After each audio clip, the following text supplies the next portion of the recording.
Hello and welcome to the Arise interview, where we take time to reflect on the big stories from the news and on the fortunes and affairs of the world in an hour of conversation with commentators, analysts and thought leaders. I'm Charles Anyekulu. Coming up in the next 60 minutes, a video has been released in Nigeria, apparently from the Islamist group Boko Haram, showing some of the more than 300 schoolboys who were kidnapped last week from Kankara in northwest Nigeria, the state of Katsina. It comes amid continuing fears and a planned protest in northern Nigeria, which has been scuttled because of threats of attack against the protesters. The families and relatives of the disappeared and their supporters, the coalition of northern groups meeting in Katsina, have been asking, has the Nigerian leadership failed the people? We'll speak to our correspondent in Katsina and to a representative of the coalition of northern groups. And later, the top professional baseball league in the United States has officially recognized the African-American divisions, which played between 1920 and 1948 during segregation. So, almost a century later, why has Major League Baseball finally decided to recognize some of the black pioneers of the sport?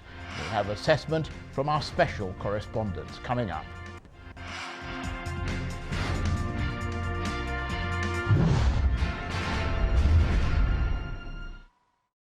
Now, it's just less than a week since hundreds of boys were kidnapped from their school in Kankara in the northwest state of Katsina.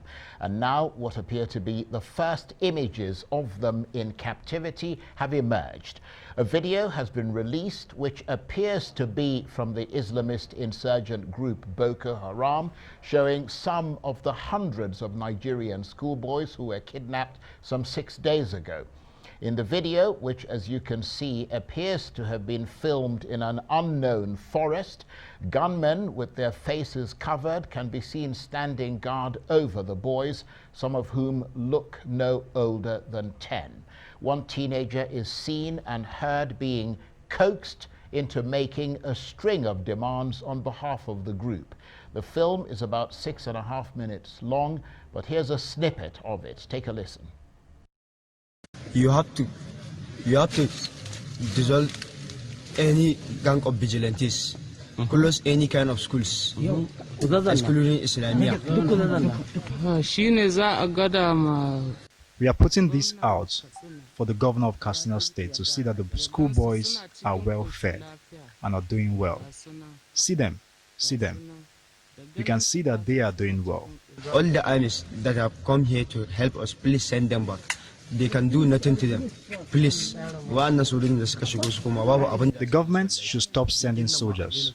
The soldiers can do nothing. The government should stop sending any fighter jets. They can do nothing.